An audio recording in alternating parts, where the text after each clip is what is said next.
ఈ మధ్య వర్షాలు పడి క్లైమేట్ అంతా చల్లగా ఉంటుంది కదా! అందుకని మేము ఆనియన్ సమోసా చేసుకుంటున్నాము. మీలో ఎంతమందికి ఆనియన్ సమోసా అంటే ఇష్టమో కామెంట్ చేయండి. మేమెప్పుడైనా మా అమ్మమ్మ వాళ్ళ ఇంటికెళ్ళాలన్నా, ఎటైనా ఎళ్ళాలి అనన్నా ట్రైన్ జర్నీయే చేస్తాము. బికాజ్ మా సైడ్ అంతా ట్రైన్ వే ఉంది కాబట్టి. ట్రైన్‌లో మనకి చిన్న ఆనియన్ సమోసా వస్తాయి గదా! అవంటే చిన్నప్పుడు నాకు బాగా ఇష్టం ఉంటుండే.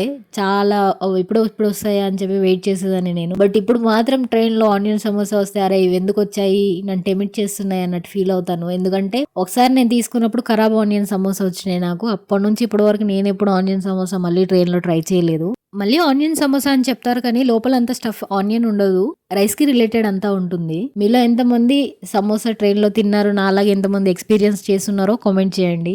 ఈ సమోసా ఇంత పర్ఫెక్ట్ షేప్ కానీ, టేస్ట్ కానీ రావడానికి కారణం ఏంటి అనంటే, కరోనా టైంలో నేను ఖాళీగా ఉండేదాన్ని కదా! అందులో ఎక్కువగా ట్రై చేసింది సమోసా, కేక్ ఇంకా పానీపూరి. నాకొకటి తెలుసుకోవాలనుంది. మీలో ఎంతమంది నాలాగా ట్రై చేసున్నారు? కరోనా టైంలో కామెంట్